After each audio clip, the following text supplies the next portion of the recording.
या ठिकाणी मंचावर यावं व पूजाताई संजय गायकवाड सादर केलेलं शोकमग्न गीत आणि आता सामूहिक श्रद्धांजलीसाठी सर्वांनी 2 मिनिटं उभं राहावं. बसायदानाऐवजी जगद्गुरु तुकोबाराय कारण नमस्कार. बुलढाणा शहराचे सर्व नगरसेवक, सर्वपक्षीय पदाधिकारी, पेन्शनर संघटनेचे महिला सक्षमीकरणाची व्याख्या ज्या दादांनी प्रत्यक्ष कृतीत उतरवली त्या दादांना अभिवादन करण्यासाठी बुलढाणा शहरातील महिला वर्ग प्रामुख्यानं या ठिकाणी आवर्जून उपस्थित आहेत. सकाळची वेळ असतानाही ज्या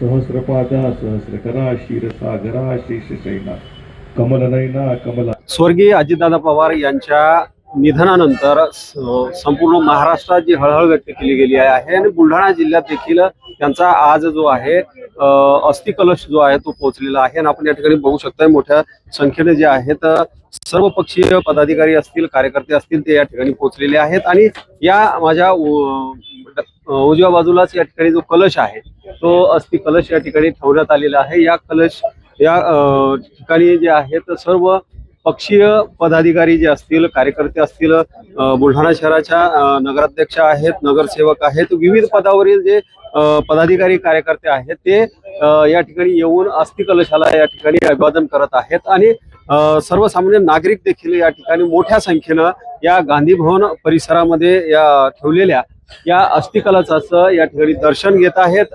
आदरणीय राज्याचे उपमुख्यमंत्री आमचे नेते अजितदादा पवार यांचा अस्थि कलश दर्शनासाठी संपूर्ण जिल्ह्याभरामध्ये त्या ठिकाणी आलेला आहे.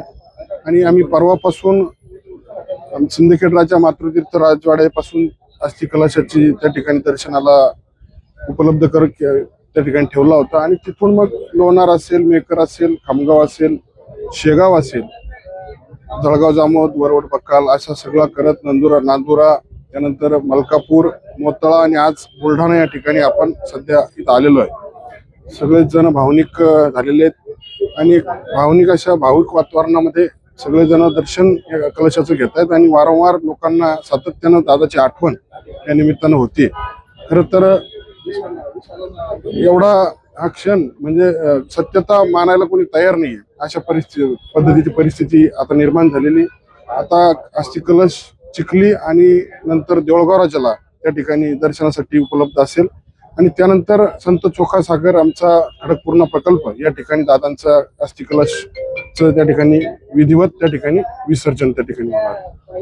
हा कलश जो आहे मलकापूर वरून बुलढाणा आणि बुलढाणा या ठिकाणाहून हा कलश आता चिखली या ठिकाणी जाणार आहे. त्या ठिकाणी देखील ही शोक सभा असेल, श्रद्धांजलीपर सभा आहे, त्याचं आयोजन देखील त्या ठिकाणी करण्यात आलेलं आहे.